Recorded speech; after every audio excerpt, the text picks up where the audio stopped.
Olá pessoal, então dando sequência no nosso estudo a respeito das imperfeições dos amplificadores operacionais, a gente vai falar agora a respeito das imperfeições de corrente contínua, tá?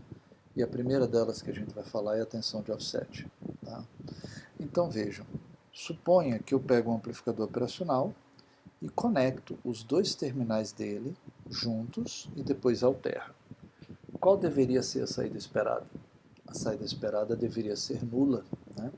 O amplificador operacional ele amplifica a diferença de tensão entre os terminais de entrada.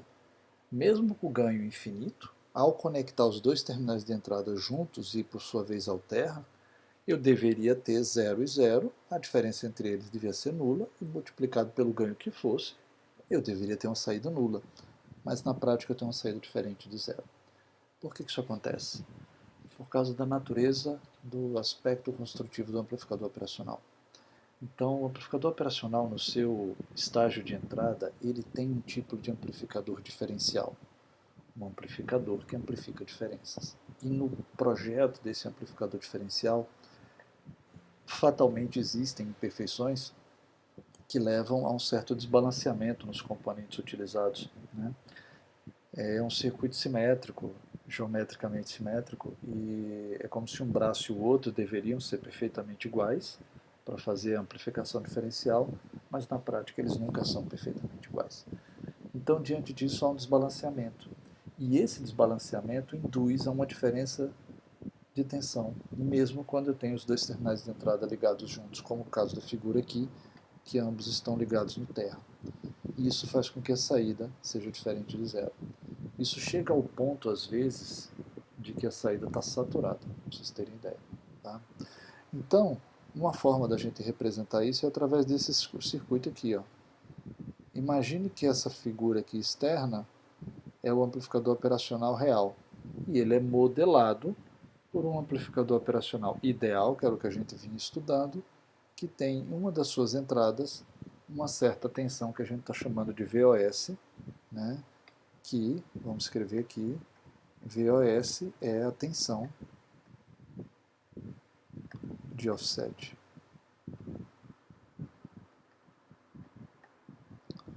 Então é como se isso aqui estivesse modelando a imperfeição devido à tensão de offset.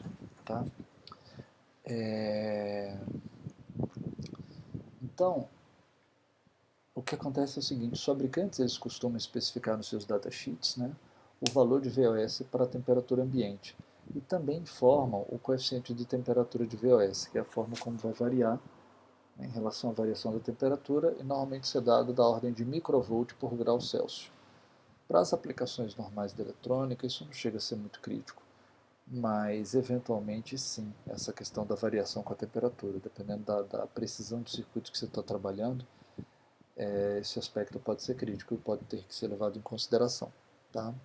Vamos então fazer uma análise do impacto que a tensão de offset vai ter no circuito, olhando para aqui. Ó. Então, eu estou tentando mostrar esse circuito aqui, né? Só que com uma realimentação negativa, né? Como está ilustrado aqui. Então a gente vê que é como se fosse uma configuração não inversora. Diante disso, o VO nesse caso, ele vai ser dado pelo VOS, que é o sinal de entrada, que multiplica o ganho da configuração não inversora, que é 1 mais R2 sobre R1. Tá? Então a gente teria essa situação aqui. Ok? Bom,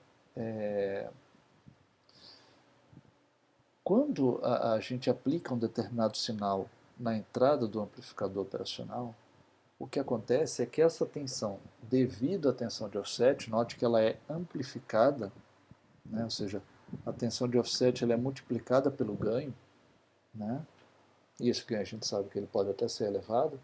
Então o que acontece na prática é que na saída você pode vir com um sinal que não tem nenhum nível DC, uma senoide pura, e você quer amplificar ela de 10 volts, então passar de uma senoide que tem amplitude de 1 volt para uma senoide que tem uma amplitude de 10 volts, mas tinha um pequeno offset de, digamos, 0,1 volt, e esse pequeno offset foi multiplicado por 10, por 11, né, por 10, digamos, e aí você vai ter 1 volt na saída. Então a sua senoide de entrada que não tinha offset, na saída aparece uma senoide com offset de 1 volt. E esse problema é pior ainda, tá? Quando você tem que o seu sinal de entrada já é um sinal DC, porque aí você não sabe mais na saída o que é devido à tensão de offset e o que é devido ao sinal de entrada. Então isso complica bastante, tá? Para tentar lidar com isso, alguns amplificadores operacionais eles vêm equipados com um par de como chama, de conectores a mais, de pinos a mais. Então vou tentar desenhar aqui para ilustrar para vocês a ideia.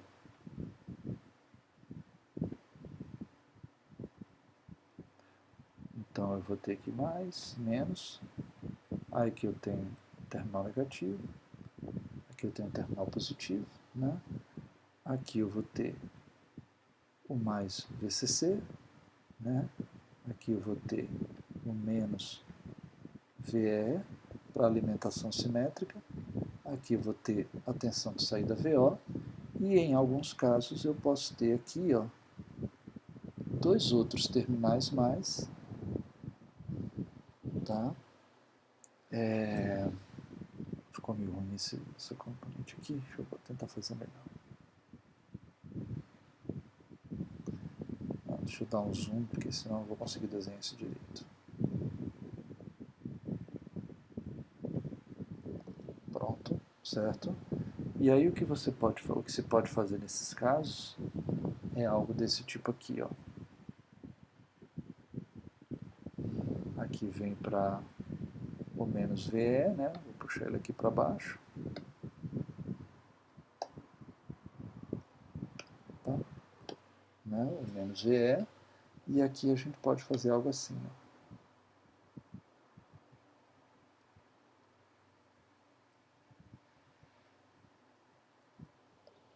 Um potenciômetro, tá?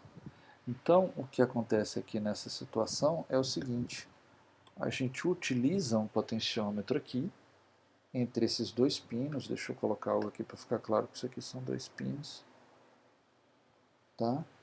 Entre esses dois pinos,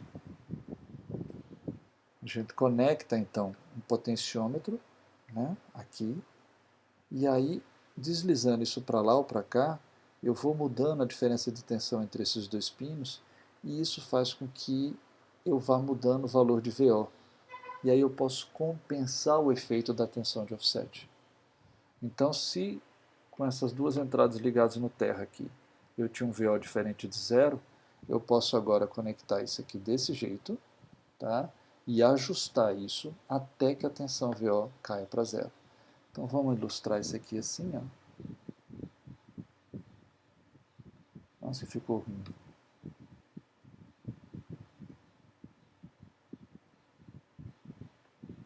Então aqui. Então os dois estão conectados no terra, tá? E o que a gente vai fazer é ajustar o potenciômetro até a gente conseguir obter VO igual a zero, certo? Mas ainda tem o problema da variação com a temperatura, né? Ou seja, mesmo eu fazendo esse ajuste e conseguindo assim evitar o valor da saída devido à tensão de offset, eu ainda sofro da variação que eu tenho na saída devido à variação de temperatura, tá? Uma outra forma, né, da gente lidar com isso, né, é a gente utilizar acoplamento capacitivo. Então vamos escrever aqui, acoplamento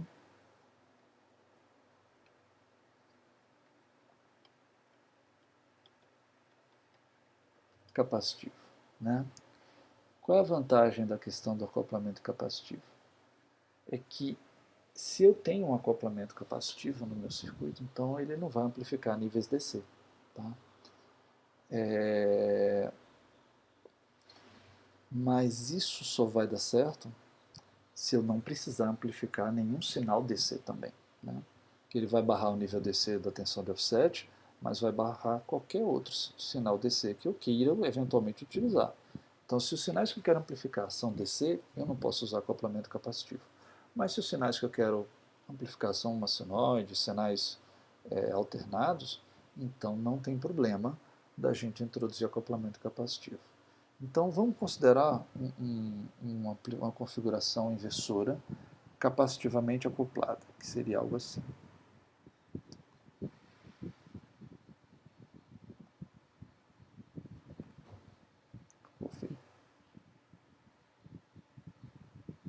Tá? Então eu tenho aqui mais, aqui menos, certo? E aqui eu vou ter algo assim. Aqui eu vou ter um capacitor.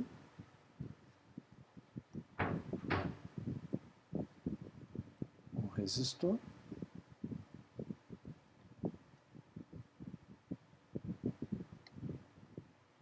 Outro resistor.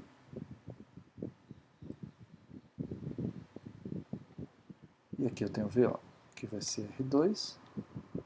Aqui vai ser R1 e aqui vai ser um capacitor C. E é aqui que eu vou conectar o meu sinal de entrada. Tá? Então eu tenho aí um amplificador inversor capacitivamente acoplado. Notem, não é nenhuma semelhança por acaso, mas isso é exatamente a configuração, né, do derivador, né, do circuito derivador, né, com uma resistência R1 junto com o capacitor. Tá? Então o que acontece nesse caso é que o capacitor de acoplamento ele vai fazer com que o ganho seja, tá, zero para qualquer sinal de, DC que eu tiver, inclusive a tensão de offset. Tá? O circuito vai ter então uma resposta em frequência semelhante a um filtro passa-baixa. Tá? Então, saída, né? Saída semelhante a um filtro passa-baixa,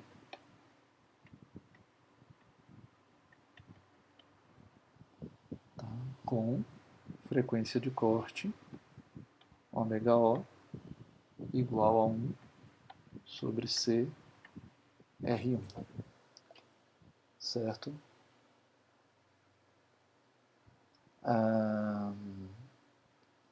E o ganho, né?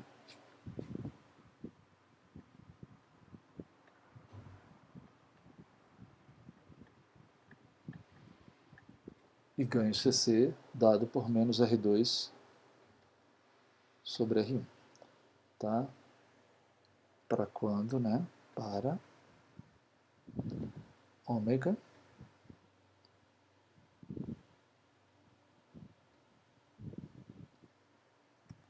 Nossa, pessoal, falei bobagem.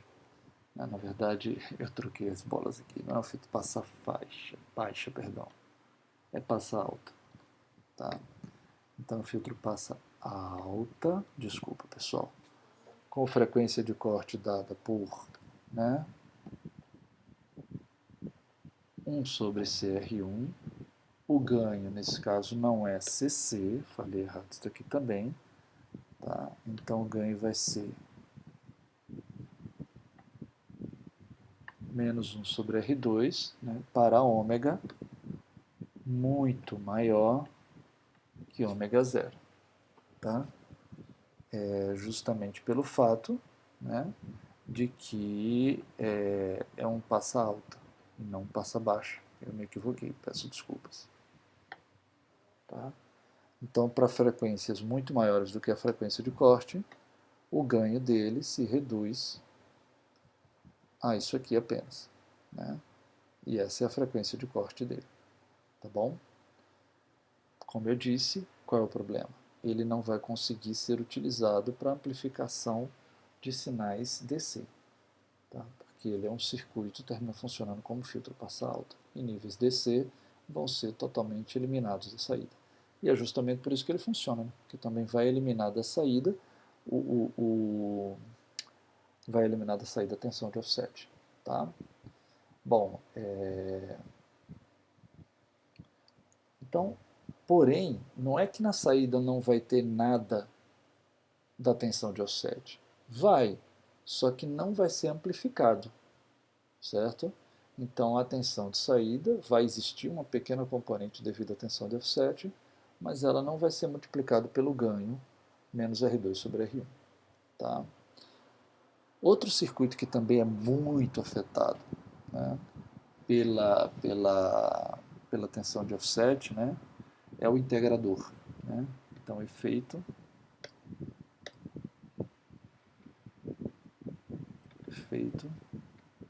da tensão de offset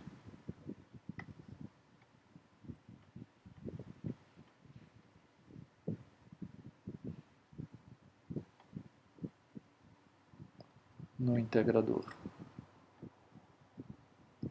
Eu acho que eu não falei na época, pessoal, mas aquele circuito do integrador que a gente estudou, ele é conhecido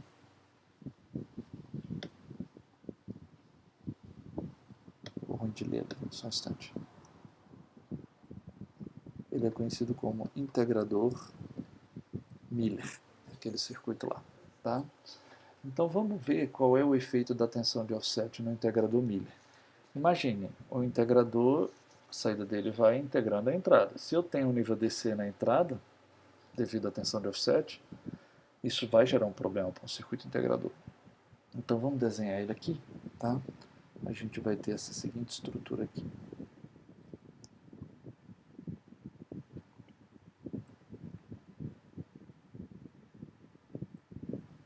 Então aqui vai ser o mais, menos. Aqui a gente vai representar a tensão de offset.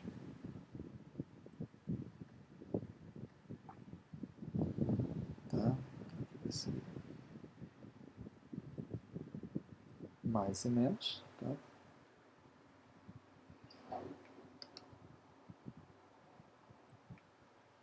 Certo? Então aqui eu tenho o VOS, tá? E aqui a gente vai botar um resistor R1 e aqui vamos ter outro resistor R2 e vai para a saída VO, tá? Então, deixa eu deslocar esse circuito um pouquinho para cá para poder aproveitar melhor o espaço. A partir daqui eu posso escrever o seguinte, que a minha tensão VO ela vai ser dada pela tensão de offset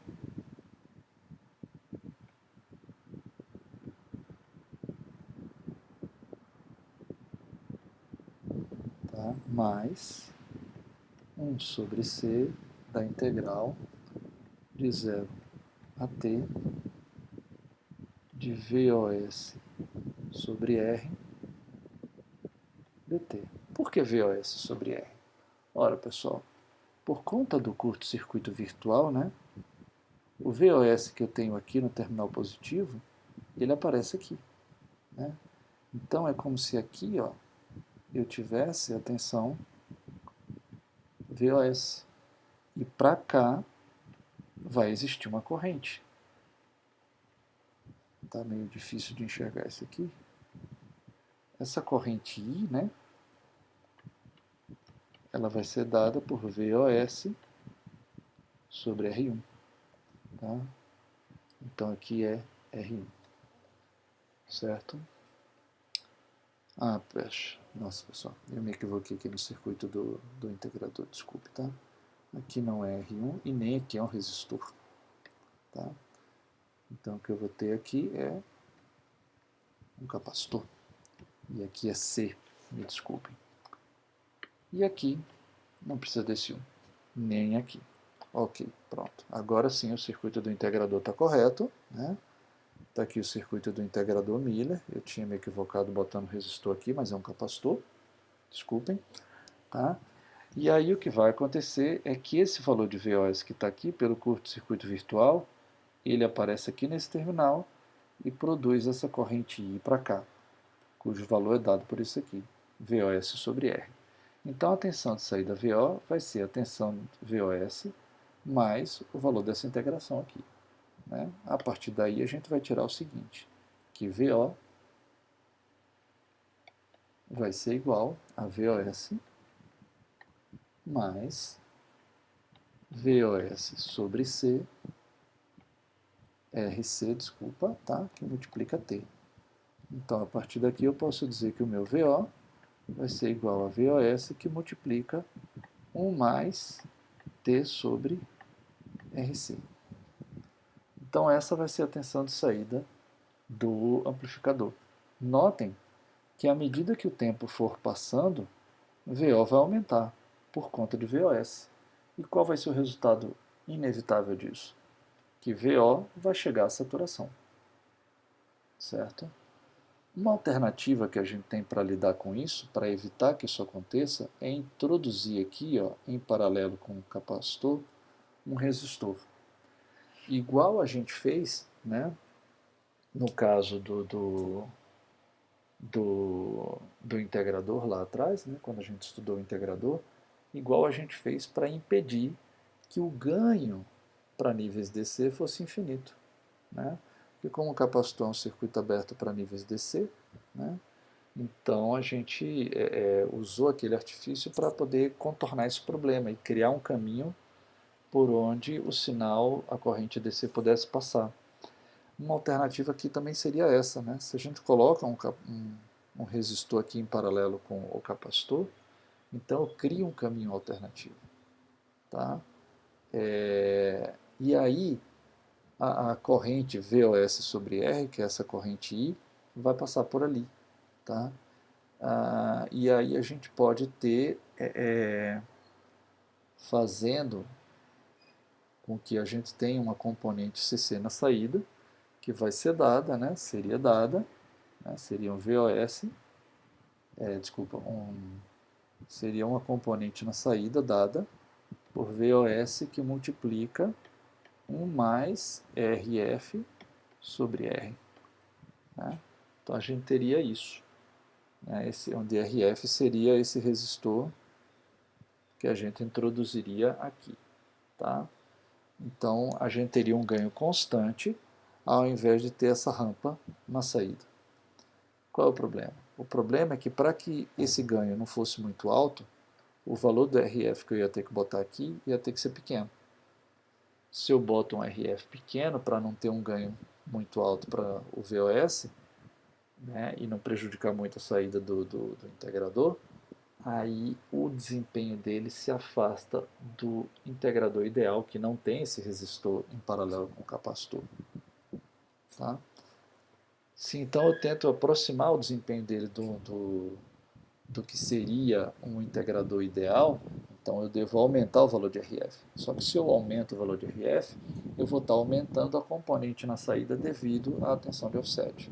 Então é aquela história do lençol curto. Se eu puxar para um lado, o bicho pega. Se eu puxar para o outro, o bicho come. Então não tem uma solução ótima. Tá? A gente vai tentar equilibrar isso da melhor maneira possível, mas não tem uma solução óbvia e completa para essa situação. Tá bom? A gente vai encerrar essa parte da aula por aqui e depois a gente volta para uma última aula, uma última videoaula sobre essas imperfeições CC. Tá bom? Obrigado, pessoal.